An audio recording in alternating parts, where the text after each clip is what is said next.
Então, pessoal, boa noite, sejam aí todos bem-vindos à nossa primeira live, né?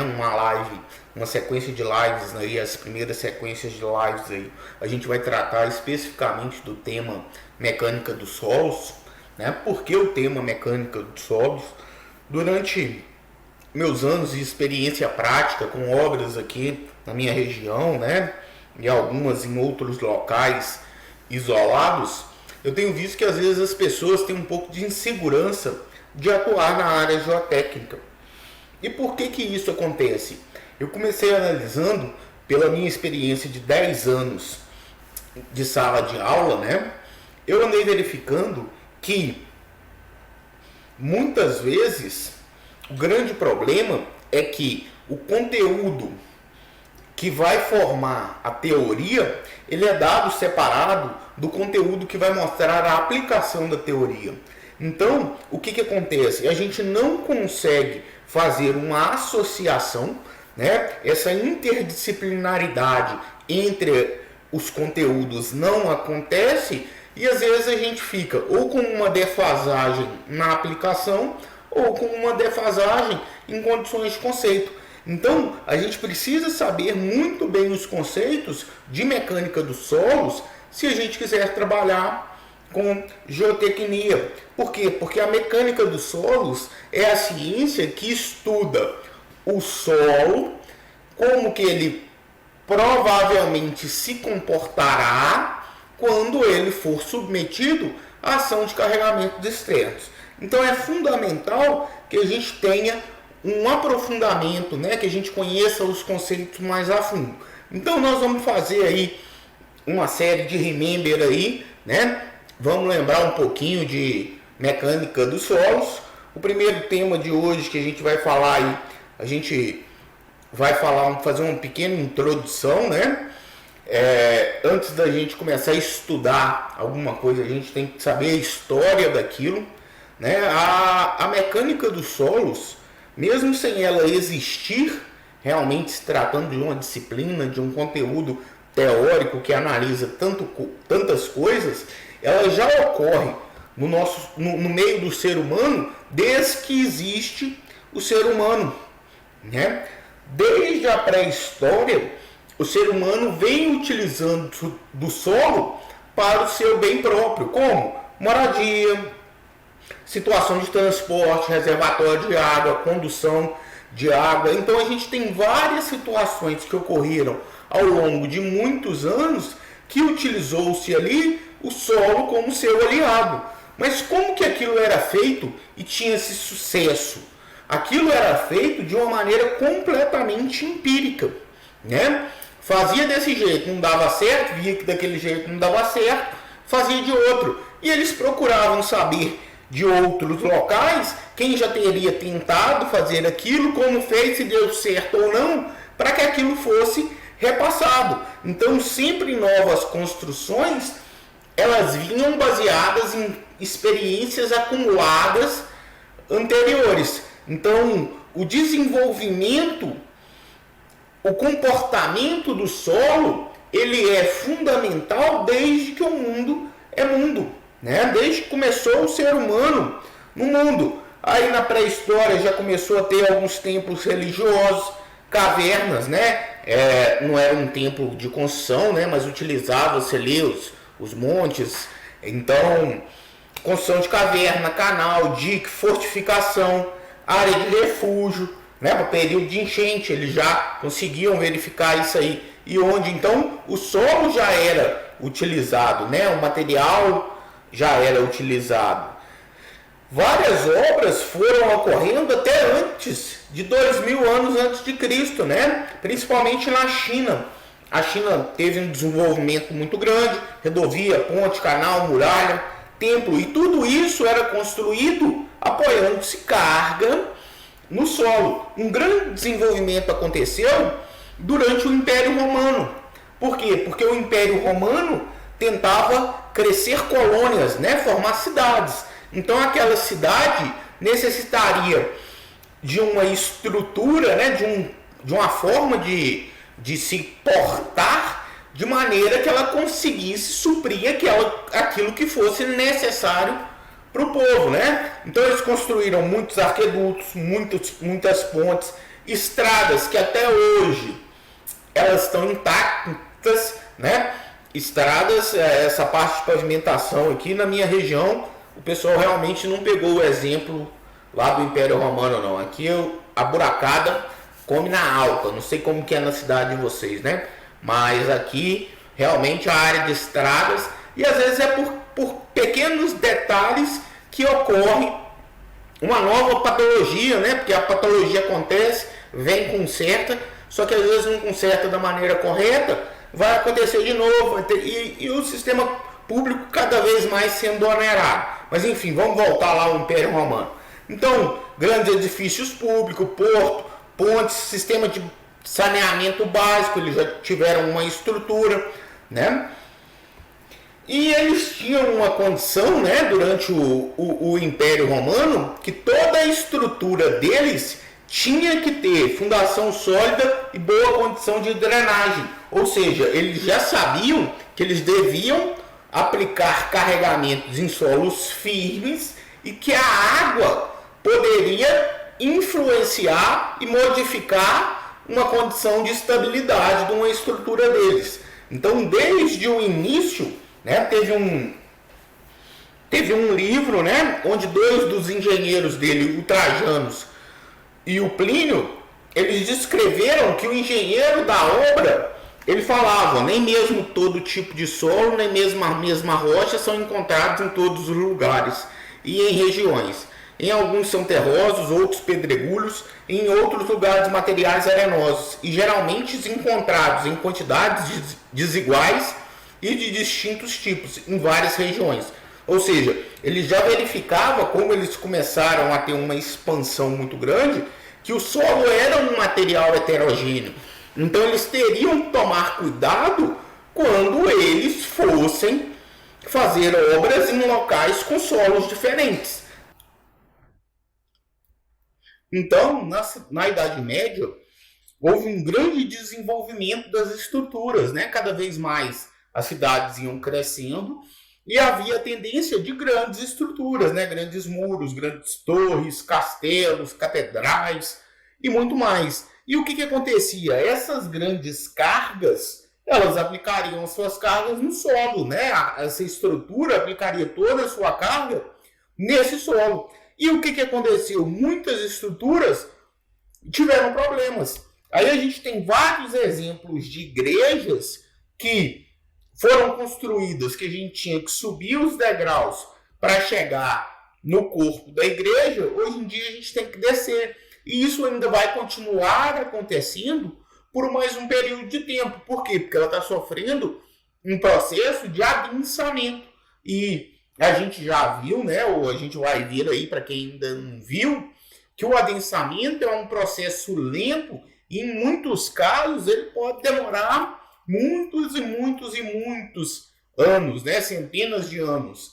Então isso é muito comum. E como não havia esse planejamento, né, não havia essa teoria que desenvolvesse isso, muitas daquelas estruturas sofreram esses tipos de problema. Entre o século XV e o século XVI, uma grande obra que gerou muito desenvolvimento da engenharia foi o Taj Mahal, né? A fundação ali ela foi construída de uma maneira cilíndrica de alvenaria e ela foi construída muito perto do rio, né? Então toda a estrutura ali era apoiada no leito do rio. Com o andar do tempo, né? Todas as engenharias elas vieram de uma engenharia militar, que em função da demanda que a estrutura militar precisavam se desenvolver outras áreas, né? Isso aconteceu de maneira empírica até 1746, né? Antes disso, que foi quando criou a primeira escola. Antes disso, os estudos começaram a ser realizados lá em 1715, quando criou lá na França o Departamento de Rodovias e Pontes. Depois veio o Corpo de Engenheiros Militares e aí depois a Faculdade de engenharia lá na França. A partir daquele momento ali, começou-se a buscar conhecimento teórico para o desenvolvimento do que nós conhecemos hoje, né? A maioria dos estudos estava relacionado ao empuxo de terra, né? Então a gente teve grandes nomes que desenvolveram muito esses estudos entre 1750 até 1850, 1890, 1900, né? Isso aconteceu com vários autores. E naquela época, né, a gente viu ali Coulomb, agora a gente vê o Moore. Naquela época, os caras tinham vários estudos, várias formações práticas. Então, como eles eram uns caras dotados de uma inteligência superior ali, eles desenvolviam em várias áreas e propunham soluções em várias áreas. Vem aí o Boussinesq, né, que começou a analisar, eu aplico uma carga no terreno. Como que essa carga aplicada no terreno, ela vai se comportar no subsolo, né? Como que vai ser a distribuição dessa carga? Como que eu vou conseguir avaliar isso? Quanto mais profundo eu tiver, a tensão que atua a uma profundidade qualquer é a mesma que atua na superfície? Então o Boussinesq buscou uma forma de um modelo matemático que descrevesse essa situação, né, de achar quanto de acréscimo de tensão aquela aplicação de carregamento externa ocasiona em cada ponto da estrutura. E a partir dali foram verificando outras áreas que eram importantes dentro da geotecnia, né? A gente teve nomes aí que são realmente fundamentais em todo esse histórico geotécnico. O Rankine, que até hoje a gente usa ele, né, para determinar empuxos em estruturas de contenção. Foi um cara que desenvolveu muita coisa aí, utilizou muitos métodos práticos. Então, um cara que realmente desenvolveu a engenharia. O Boussinesq, que a gente já disse, né? O Attenberg, ele desenvolveu os limites de consistência. O que é isso? A argila, né, o material argiloso, ele pode estar desde uma forma líquida, como uma lama, ou como um material extremamente duro e quebradiço, né? E nessa variação entre o estado líquido e o estado sólido, ele passa por etapas. E o Attenberg foi justamente aquele cara que descobriu o limite entre cada um dos processos, né? Então, até hoje, é tratado como limites de Attenberg, o limite de liquidez, limite de plasticidade, o limite de contração. Ele desenvolveu seus estudos junto com o Casagrande. E o Casagrande desenvolveu o equipamento, né, que é o equipamento para a gente determinar o limite de liquidez, no qual a gente tem uma concha apoiada numa base, não é isso? A gente enche 3/4 dessa concha e faz uma ranhura nessa concha. Depois a gente vai falar mais de maneira aprofundada. E essa concha ela é levada em 1 centímetro e ela vai dando golpes nessa base sólida. E a gente conta o número de golpes que aquela ranhura vai fechar. E ele conseguiu, com essa análise desse número e o teor de umidade do solo, determinar um modelo aí de determinação desse parâmetro. Então, nome bem importante. O PEC também depois vem com estudos muito relacionados à área de fundações, né, cara? E o cara que criou realmente, até então não existia a mecânica dos solos, mas o cara que criou a mecânica dos solos, que é o Terzagh, né, ele... Até então a mecânica dos solos, ela existia muita teoria, mas não existia nada publicado, né? Aí só contando um pouco da história dele. E quando ele estava trabalhando em Harvard, ele lançou o primeiro livro de mecânica dos solos, realmente com grandes condições teóricas, grandes teorias. E é um cara que fez muita diferença para a mecânica do solo e desenvolveu tudo que a gente vai ver aí para frente, tem a mão dele. né? Então, um cara bem grande na nossa área.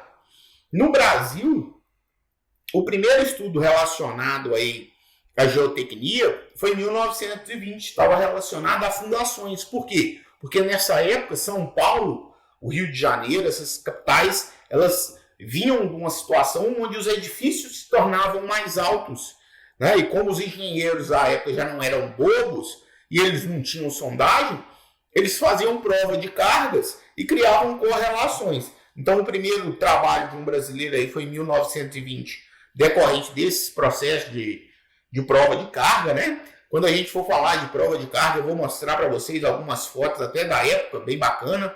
Né? Em 1934 aí foi criado o IPT, onde começou a fazer análise de material não relacionado exatamente a solo, mas começou-se a analisar muitos materiais e o solo foi um deles, né? E isso foi passando até hoje, onde a gente tem ainda muito a crescer, né? O Brasil é um país no qual a geotecnia é extremamente importante e complicada.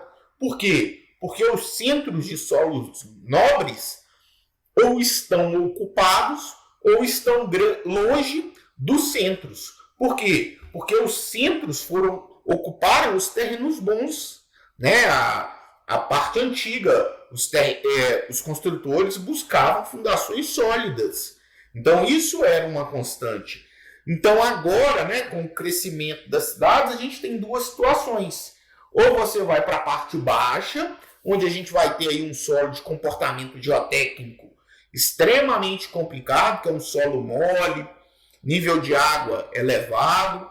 Ou então a gente pode ir para uma situação onde tem montanhas, né? Onde a gente vai ter contenções de encostas para fazer. Então a área de geotecnia é uma área que não para no Brasil, né? Mas a gente tem muito a aprender, muito a desenvolver, a gente ainda está muito atrás, né? O que eu trabalho hoje, o solo grampeado, é uma estrutura que poucos, às vezes, poucos calculam. Mas não é incomum a gente achar profissionais que nem a conhecem, né? Então, realmente o Brasil tem muito que se desenvolver nesse processo aí, e principalmente na forma de transmitir a informação, né? Porque quanto mais a informação for difundida, mais as pessoas poderão ter ideias e desenvolver novas tecnologias. Então, tudo que é ensinado hoje vai servir de base para algo que vai ser desenvolvido amanhã. Então, e aquilo vai servir de base para outro. Então, é fundamental que os conhecimentos eles sejam difundidos, né? E quando a gente, às vezes, negligencia, ou então, né, a gente acredita na sorte, aposta que não precisa de fazer sondagem, ou a sondagem está errada, algo do tipo, né? Quando algo disso acontece, a gente pode ter muitos problemas, né? Porque o solo tem um comportamento que depende muito do seu material de formação e muito também dos esforços e da condição local. Então a gente tem vários tipos de problema relacionados à mecânica dos solos, né? O mais comum aí são os recalques. Nem todo erro se torna uma obra de arte, né? Isso aí foi uma sorte. Eu queria falar um palavrão, mas em respeito eu não falei, né? O caso mais lendário aí de merda que aconteceu, mas que acabou virando aí um ponto turístico, mas ele teve que sofrer intervenção, né? Foi até a Torre de Pisa aí que começou a ser construída em 1174, até hoje ela está em pé, né? Ela foi complementada aí em 1350 e ao longo do tempo aí eles fizeram um tratamento tanto para rebaixar de um lado como aumentar a resistência do outro, né? Para que ela agora ficasse estável, porque já é uma estrutura muito antiga, então a capacidade resistente dela não pode ser levada tanto à prova, né?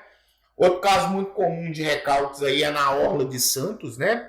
Teve um edifício aí que ficou muito conhecido no meio teórico da geotecnia, né? Que é o Núncio Malzone. É um edifício construído na Orla de Santos aí. Na Orla de Santos a gente tem uma camada de areia e depois uma grande camada de argila mole, e o edifício, né, no seu comportamento convencional, interação com o bulbo de tensões do vizinho, tudo isso, o edifício deu uma inclinadinha, né? Vocês podem ver, quase não dá para ver pela foto, né? Imagina morar, você só vê da ânsia, imagina morar lá dentro, né? O tanto que se aproximou do outro edifício aqui, é algo realmente muito grande. Olha uma foto mais antiga aí. Então, foi uma aproximação bem significativa, né? Outro caso aí, né, na área de São Paulo também a gente tem próximo do litoral aí também, próximo de Santos mesmo, né? Era um conjunto habitacional, vários prédios iguais. Aí eu acho que pode ter ocorrido o caso de ter querido economizar na quantidade de sondagem, né? E deixou a ponta, falou, não, ali é a ponta do lote. E foi lá que teve o problema e o prédio recalcou. Então o recalque é uma condição muito comum, e o recalque às vezes ele pode acontecer também por uma mudança de condição do solo, né? Houve um rebaixamento do nível de água bem significativo, de maneira constante. Então, isso tudo gera recalques, né? Mas o recalque é um grande problema da engenharia geotécnica, né? A gente tem o caso aí de rupturas de encostas, né? De ombreiras de barragem.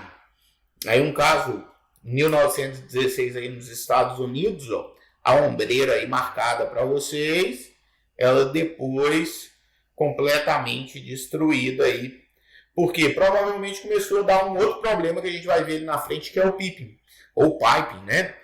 O que é ele? Eu vou mostrar ali na frente e vou falar um pouquinho dele.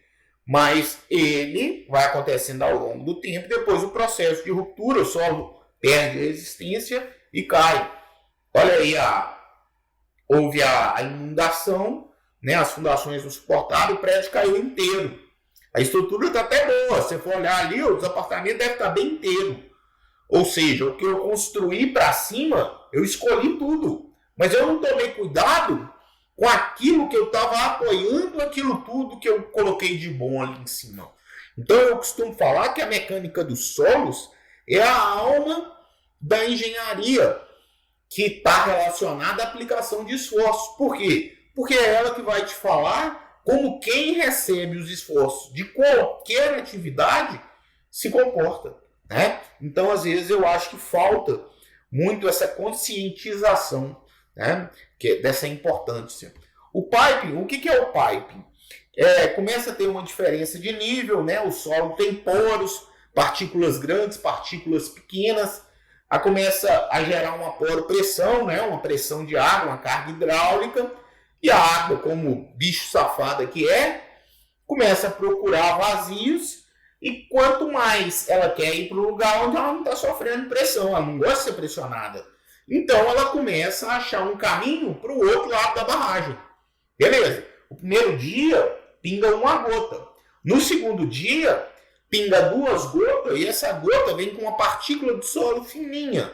E isso vai aumentando ao longo do tempo, aquilo vai virando uma loca, né? Vai aumentando cada vez mais água, vai chegar um momento que a loca vai ser tão grande, né? O buraco vai ser tão grande que vai gerar um rompimento geral aí do processo, né? E a gente já viu aqui no Brasil esses problemas com barragens, o que causam, né? Lá foi criando um caminhozinho, quando assustou, virou um buraco. Outro comum caso que a gente tem aí são as argilas expansivas, né? Por alguma mudança no teor de umidade, ela sofre uma variação volumétrica significativa com um aumento de volume. E quando ela aumenta o volume, ela comprime a estrutura, né? Ela tende a levantar a estrutura e a tentar reduzi-la. Então isso gera muitos problemas de trincas e fissuras em edifícios. Então, se a gente tiver caso de solo expansivo, né? Como que a gente sabe disso? Geralmente essas áreas as pessoas já conhecem, né? Quando a gente vai trabalhar nessa área, as pessoas já conhecem aquele comportamento daquele solo.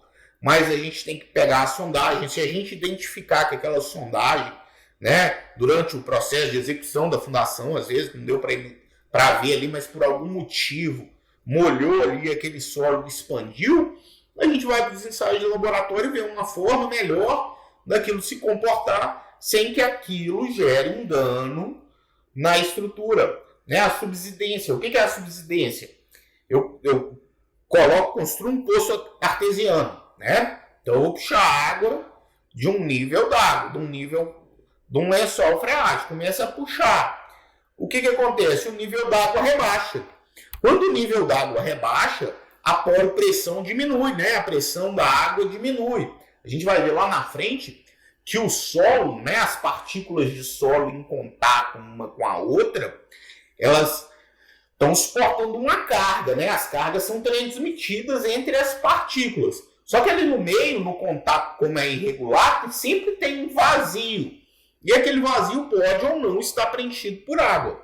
Quando tem água e numa condição que ela está comprimida, né? Ou ela não tem como vazar, se é uma argila, né? Um material de permeabilidade muito baixa, quando acontece isso, a água ali ela consegue suportar um esforço, né? Igual o caso da seringa. Né? Se a gente aplicar força contrária, a água ela consegue suportar aquela força ali. Se o ar estiver comprimido também, mas no caso do solo, o ar nunca está comprimido. Né? Mas a água, se ela tiver um coeficiente de permeabilidade baixo, que é o caso do dedo, tampando ali a seringa, ela suporta a carga. E quando a gente rebaixa esse lençol freático, aqueles vazios que antes estavam preenchidos por água, agora eles não têm mais água, tem ar. Então o solo passa a suportar aquelas cargas. A gente chama a carga suportada pelo solo de tensão efetiva. E ela é um parâmetro que depende diretamente da poropressão. Se a poropressão diminui, a tensão efetiva aumenta. Se a poropressão aumenta, a tensão efetiva diminui. E isso vai gerar diferença no comportamento do solo. Né? Quando é caso de edifício assim, ainda é bom. Mas a gente pode ter a dissolução de minerais, né? Santa Luzia e na Cidade do México também é muito comum, né? Vai chovendo, tem muito material calcário, esse material ele vai dissolvendo e vai colocando lá embaixo, vai chegar num local que ele vai formar um buracão. Quando ele formou esse buracão, vai chegar num limiar de resistência, a estrutura não vai conseguir suportar, ela vai tombar. E esse processo aí vai continuar, assim como pode ser na construção de um túnel, num processo de mineração, né? Limpou, não preocupou a estrutura, depois ela sofreu a subsidência, petróleo aí. Então tudo isso pode gerar essa variação. Quando a gente tira ou quando a gente aumenta a resistência do solo, a gente aumenta as cargas atuantes no solo, né? Ou diminui aqueles que recebem os carregamentos, com certeza algum tipo de problema a gente vai ter aí. Aí o tombamento na Cidade do México aí, por causa de poço artesiano. Muita gente fazendo, a catedral começou aí a recalcar. Caso de Santos aí também, é o nível do lençol freático da estrutura da cidade, né? A rede de abastecimento da cidade puxou mais do que devia, gerou aí um problema. Solos colapsíveis. Os solos colapsíveis são aqueles que, no caso de se encontrarem em contato com água, eles se desfazem completamente. Um exemplo de solo colapsível é aquele solo muito poroso, tem os poros muito grandes. Quando eles têm os poros muito grandes, se a gente joga água, essa água, se ele suportar que ela encha todo o poro, em algum momento essa parede do poro vai arrebentar, porque ela não consegue suportar aquela força. Então o solo colapsível é esse solo, que quando ele entra em contato com a água, ele perde a sua resistência e sofre uma variação volumétrica negativa, né? Porque ele reduz de volume muito grande. Então, isso gera muito problema em edificação e em caso de taludes, né? Aumenta o teor de umidade, o solo sofre um colapso, não tem jeito, puxa tudo que tiver em cima. liquefação, né, que é o caso que a gente teve lá na barragem. O que é a liquefação? A liquefação é algo que estava num estado semissólido ou plástico, mas com um teor de umidade muito alta, e por algum motivo que para ocorrer liquefação tem que ocorrer o que a gente chama de gatilho, né? Tem que ter um motivo que faz com aquilo ali se misture. Por exemplo, vou dar um exemplo aqui, você vai fazer um suco. Aí, você fazer o suco, você coloca água, você coloca gelo e você coloca a fruta e açúcar. Só que se você só colocar, vai ter parte sólida, vai ter parte líquida, vai ter partícula grande, partícula menor. A água vai diluindo ao longo do tempo. Beleza. Então, para aquilo virar líquido, pela ação da natureza, aquilo vai demorar muito tempo. É o que acontece nas barragens. Só que por algum motivo, no nosso caso, a gente vai lá e liga o liquidificador, aquilo faz a mistura e aquilo fica um creme, né? Um líquido. E é isso que acontece nas barragens, né? A gente tem materiais ali muito diferentes e por algum gatilho, alguma coisa vibrou, misturou aquilo ali e aquilo que estava sólido, que pode ser semissólido ou plástico, ele se torna líquido e começa a se comportar como um líquido, né? E aí é um problema. Então a gente tem casos de ponte, barragem, prédio, estrada de porto, muitos casos aí que a liquefação aconteceu. A ruptura hidráulica, o que acontece? A barragem, né? Se ela for muito impermeável, ela gera um diferencial de pressão. E é aquilo que a gente falou. A água, ela quer ir para onde ela não tem pressão.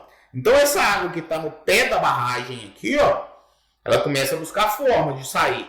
Aí ela vai passando por baixo, começa a ir um pouquinho, só que vai chegar um momento que ela vai tirando o material da base da barragem aqui. Quando ela tira esse material da base, vai perdendo resistência, a estrutura recalca e a água passa por cima da barragem, né? Então, quando a gente vai analisar a fundação de uma barragem, a gente tem que analisar esse gradiente hidráulico aí na análise de fundação. Em muitos casos a gente tem injeções de calda de cimento para fazer a impermeabilização da base, porque não é que seja possível colher 100% disso, né? É solo. Só que se a gente conseguir direcionar ou não permitir que aquela vazão ou que aquele coeficiente de permeabilidade existente com as injeções não danifiquem o nosso elemento estrutural, tudo bem, mas isso tem que ser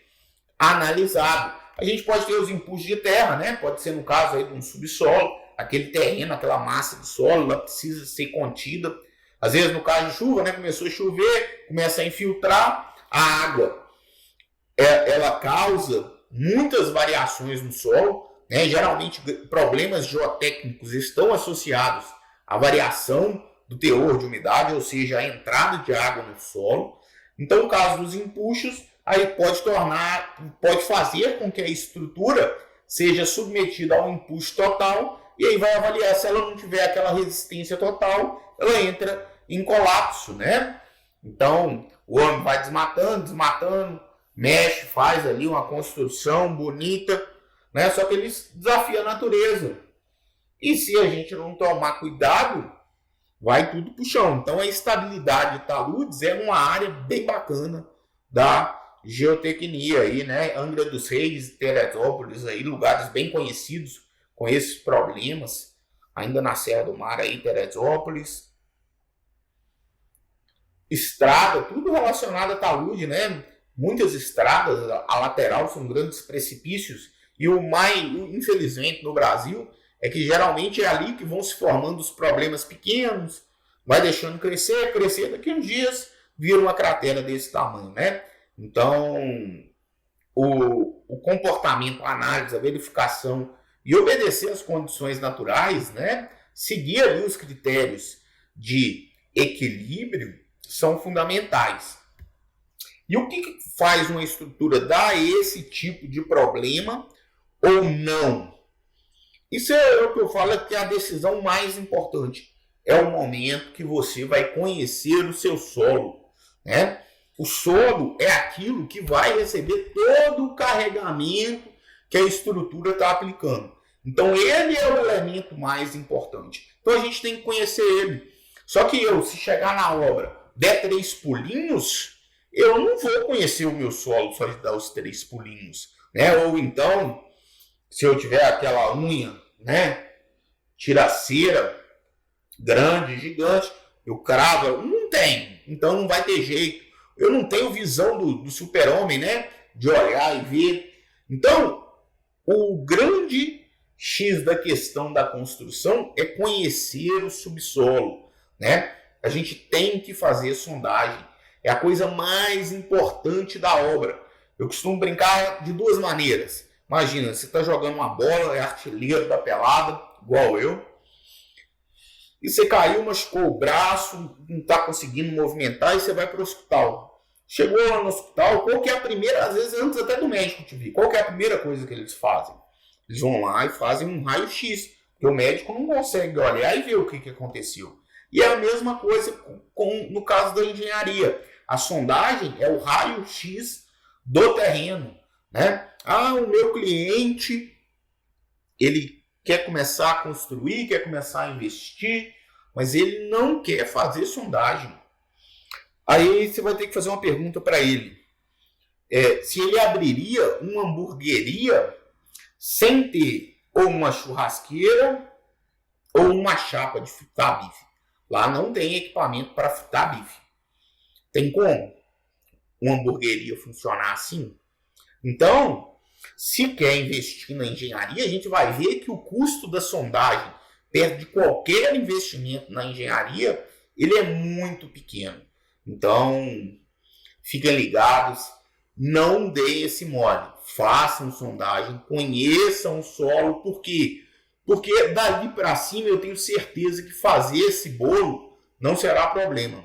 O problema é a parte que já vem pronta, né? É a base do bolo. Então, fiquem ligados que nós vamos cada vez ficar melhores em mecânica dos solos. Um abraço para vocês e até a próxima.